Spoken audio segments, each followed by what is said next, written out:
All right. Welcome. We got another episode of Game of Thrones coming up. Can't wait for it. In this episode of Game of Thrones, we're gonna have the aftermath of the Long Night or the Battle of Winterfell. We've learned that the big bad is not the Night King because he died in episode 3. It is Cersei Lannister.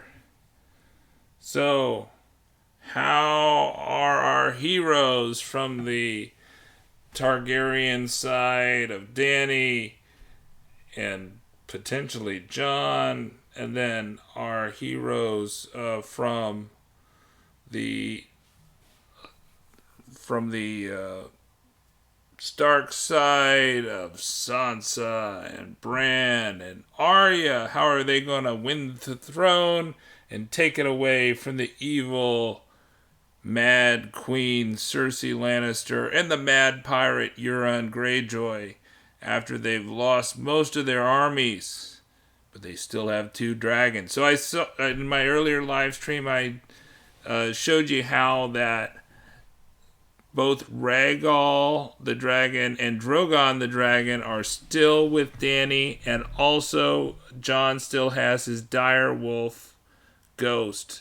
So that's a definite bonus. But they obviously have a lot of dead to burn based on the trailer, and they've got oh, oh they've got really depleted armies. So they're going to sail probably to Dragonstone. They're going to talk more about all that line of succession stuff with Dany and Jon. Jon's got the better line of succession claim, but he doesn't have any. Well, he rides one dragon, not very well. And both the dragons like Dany better than Jon, I think, right now. I don't think we're gonna have a dance for dragons things with Jon. You know, it's kind of funny. Jon's a fire white, right? He was raised by Melisandre, who died in the last episode. His reason for being is kind of ended after the Night King died, right? Melisandre raised him to fight the Night King and defeat the Night King. He successfully rallied the North and Dany's forces to defeat the Night King. And now it's kind of like, why is the Fire White Jon still sticking around when the other Fire White Beric Dondarrion died, and Melisandre, whose life was unnaturally extended by the fire god R'hllor? Why is Jon still around? Given that he was stabbed in the heart several times, he had his et tu Brute moment back, in earlier seasons, and now he's still walking around riding dragons. He showed himself to be pretty ineffectual in season 8, episode 3, as the hero and warrior. He was kind of a mediocre dragon rider, terrible at tracking the Night King, and didn't even really make a good attempt to kill Viserion. He just was going to yell at Viserion, and he was very lucky that his at least Arya, who is really his cousin, killed the Night King just in time to kill Viserion and save him, Jon, from being burned by Viserion. Okay, I get a lot. I've been joining these Facebook groups about Game of Thrones, and one of the most common misconceptions is that the Targaryens cannot be burned, right? So Dany is very special, right? That's why Dany is the superstar. She is the unburnt. But most Targaryens can burn. The Night King there's no evidence that he's a Targaryen, even though he was not able to be burned. Dan and Dave, I think it was Dave that commented on it, the showrunners for the HBO shows. No, it was Dan, actually. It wasn't Dave. Dan, one of the showrunners for the HBO show, said, well, there's nothing to say that the Night King cannot be burned by Dragonfire, so we decided he would not be burned. So that was what they did in the after the episode, or the inside the episode, on the Game of Thrones channel here on YouTube. So that's the reason why he can't be burned, because there's nothing to say he couldn't. So one of the things I think is kind of a core, so that doesn't mean he's a Targaryen, and Targaryens can burn. So there was this disaster at Somerville. If you read some of Grimm's, George R.R. Martin's co-authored books about his histories, like Fire and Blood, you will find out there's this disaster at Somerville, which was actually referenced by Pod's song in episode 2. Jenny's song, the one that Pod sang, and it was also done by Florence and the Machine. The Targaryens in that were burned very badly. There was an experiment to try to create dragons similar to the way that Dany did, and a lot of Targaryens died. So Targaryens in general can burn. It's just that Dany has figured out some fantastic spells to raise the dragons, and also to burn the Khals when she was able to raise her Dothraki army, which she subsequently wasted in the north in a ridiculous charge that ended in their deaths in like 5 minutes. But it made good TV at least. So that, that's all out of the book territory, really. I think you go back to the books, and she's not even gone to Vaes Dothrak, and it had the second unburnt episode yet in the book. So we'll see if that ever happens in the books or not. We'll see if we get a 6th book out of 7. I'm getting less and less confident in even getting a 6th book before Grimm passes beyond the plane. So the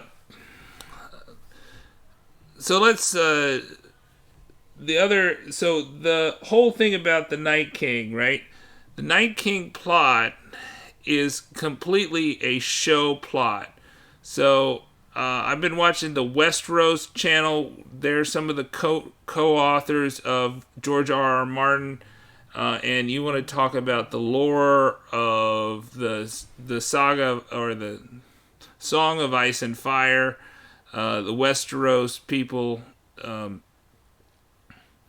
are, it's hard to find more experts. So I think Grimm will often say, I don't remember, there's stuff I don't remember about the books that Illyrio and I think his wife know that George R.R. Martin does not. So they know their stuff. And one of the things that they commented right after the episode was that the Night King, the whole Night King plot, is a totally show plot. That George R.R. Martin has gone on the record and said that he would not create the Night King. There are White Walkers, that is the lieutenants of the Night King, in the books, but we've never seen the Night King in the books, and George R.R. Martin doesn't plan to create a Night King in the books. So, what does that say to me? That says to me that when Dave said 3 years ago they decided that Arya would kill the Night King, that is basically at the end of season 7. After they'd filmed season 7, Dan and Dave decided they would use Arya to kill the Night King. That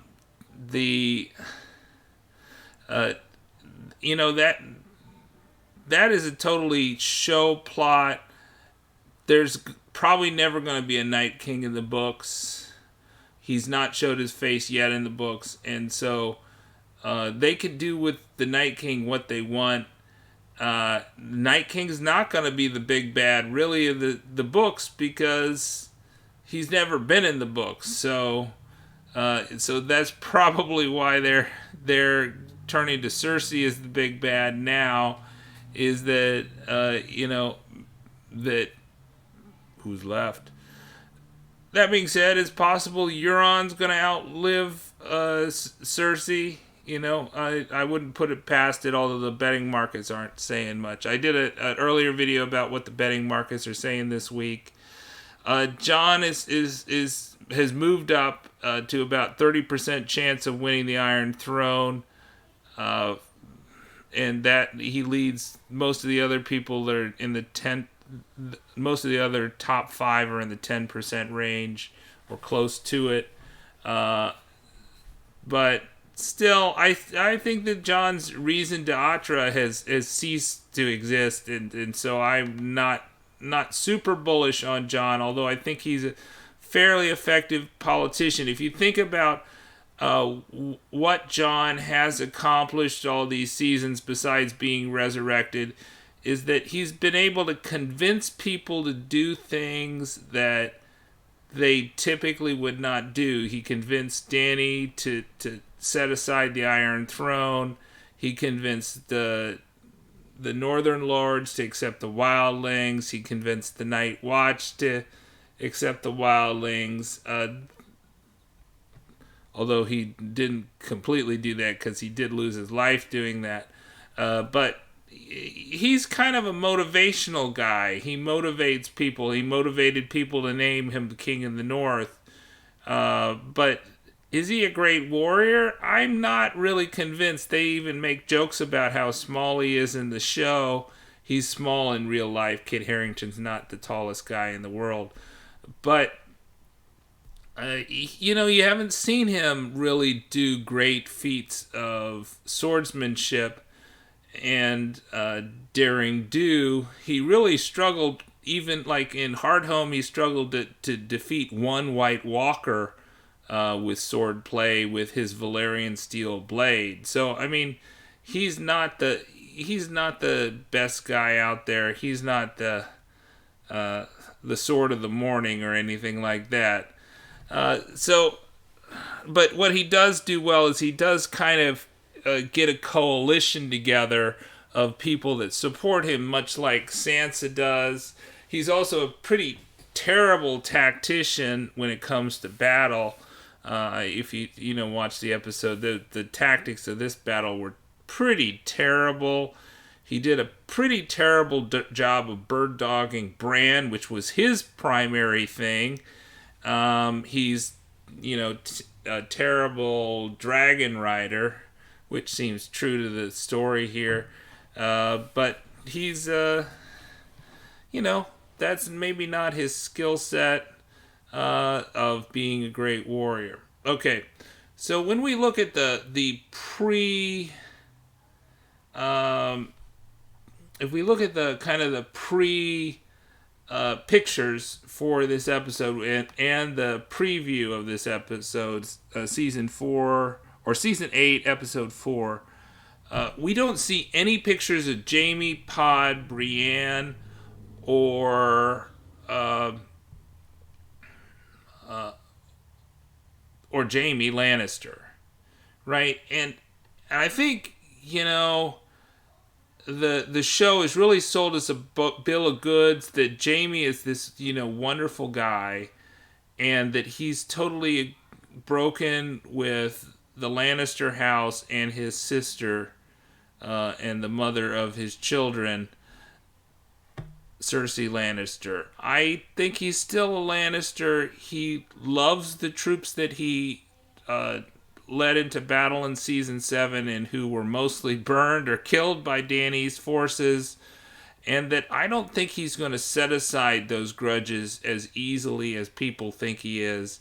The other thing is that from the books really ended with Brienne, where she was about to be executed. She was being executed by